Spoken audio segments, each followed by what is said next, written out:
బంధువులందరికీ నా యొక్క ఆత్మ ప్రణామములు. మాస్టర్స్, నేను మీ లలిత. మిత్రులారా, ఈరోజు కూడా మనం మరికొంత జ్ఞానాన్ని గీతాయనం నుండి షేర్ చేసుకుందాం మాస్టర్స్. ముందుగా మనం తెలుసుకోబోతున్న జ్ఞానం 3వ అధ్యాయంలోని 43వ శ్లోకం. ఏవం బుద్ధే పరం బుద్ధ్వా సంస్తభ్యాత్మానమాత్మనా జహి శత్రుం మహాబాహో కామరూపం దురాసదం.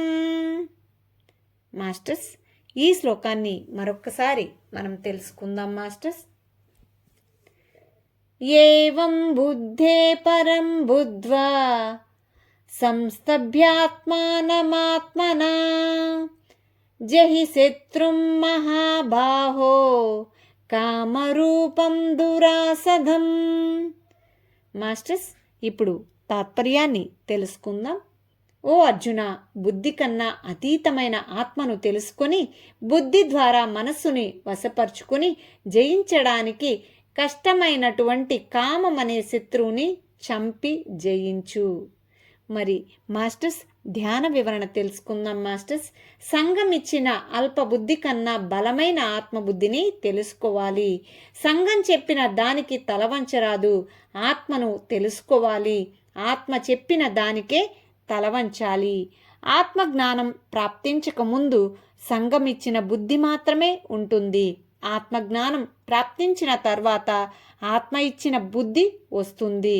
మొదటిది అల్పబుద్ధి, రెండవది మహితాత్మకమైన బుద్ధి. సంఘబుద్ధి అనారోగ్యాలతోనూ దుఃఖాలతోనూ కలిగిస్తే ఆత్మబుద్ధి ఆరోగ్యాన్ని, ఆనందాన్ని కలిగిస్తుంది. విశృంఖలమైన మనస్సు ఆత్మానుభవం ద్వారానే వశపరచబడుతుంది. అప్పుడే క్రోధం అనే శత్రువు చంపబడుతుంది. ఆత్మజ్ఞానం తదనంతరమే అరిషడ్వర్గాలు, మిత్ర షడ్వర్గాలుగా మారతాయి. రజోగుణి అయినా తమోగుణి అయినా మొట్టమొదటిగా ఆత్మలో దూకండి. ఇదే శ్రీకృష్ణుని సందేశం. ఆత్మలో దూకడం ఎలా? అది ఆనాపానసతి అభ్యాసం ద్వారానే జరుగుతుంది మాస్టర్స్. మిత్రులారా, మరి మరొక శ్లోకం ద్వారా మనం మరికొంత జ్ఞానాన్ని తెలుసుకుందాం. ఈ శ్లోకం 4వ అధ్యాయంలోని 5వ శ్లోకం. బహూని మే వ్యతీతాని జన్మాని తవ చార్జున తాన్యహం వేద సర్వాణి నత్వం వేత్త పరంతప. మాస్టర్స్, మరొక్కసారి ఈ శ్లోకాన్ని మనం తెలుసుకుందాం. బహూని మే వ్యతీతాని జన్మాని తవ చార్జున తాన్యహం వేద సర్వాణి నత్వం వేత్త పరంతప. మిత్రులారా, ఇప్పుడు తాత్పర్యాన్ని తెలుసుకుందాం. ఈ జన్మ కన్నా ముందే నీకు నాకు అనేకానేక జన్మలు గడిచాయి. అవి నాకు తెలుసు, నీకు తెలియవు. మరి ధ్యాన వివరణ తెలుసుకుందాం మాస్టర్స్. ప్రతి మనిషి తన మొత్తం జన్మ పరంపరలో ఎన్నో జన్మలు తీసుకుంటాడు. భౌతిక జీవితాన్ని అన్ని కోణాల్లోనూ అనుభవించడానికే ఉన్నది జన్మ పరంపర. జీవితానికి ఎన్ని కోణాలో జన్మ పరంపరలో అన్ని జన్మలు తప్పవు కదా. అన్ని కోణాలను దర్శిస్తేనే పరిపూర్ణ మానవుడు అవుతాడు. మొట్టమొదట శైశవాత్మ, ఇన్ఫాంట్ సోల్గా మానవ శరీరంలో ప్రవేశిస్తాడు. తర్వాత బాల్య ఆత్మ, బేబీ సోల్గా కొన్ని జన్మలు నడుస్తాయి.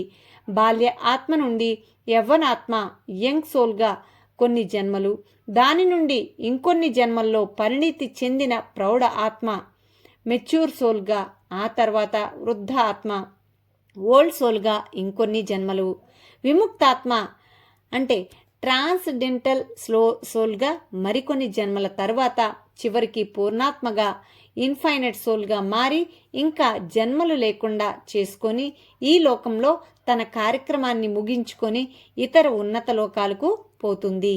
జన్మ పరంపరలోని తుది దశలలో తాను ఎవరో తెలుసుకోవాలని మొదలై ఒకానొక అజ్ఞాని ఒకానొక జిజ్ఞాసువుగా మారతాడు. జిజ్ఞాసువు ఒకానొక గురువు ద్వారా ధ్యాన మార్గం తెలుసుకొని ధ్యాన సాధన చేసి ఆత్మజ్ఞానం పొందుతాడు. సదా దేహం వేరు, దేహి వేరు. దేహి అనేకానేక జన్మలు తీసుకుంటుంది. చివరాఖరిగా నేను దేహం కాదు దేహి అని అర్థమవుతుంది. కనుక ఒక యోగికి, ఒక ఆత్మజ్ఞానికి తన జన్మలు తెలుసుంటాయి, ఇతరుల జన్మలు తెలుసుంటాయి. యోగి కాని వాడికి ఇవేమీ తెలియవు. కనుకనే అనేకమైన ప్రశ్నలతో సతమతం అవుతూ ఉంటాడు మాస్టర్స్. మిత్రులారా, మరి ఇంత అద్భుతమైన జ్ఞానాన్ని ఈరోజు కూడా తెలుసుకున్నాం కదా.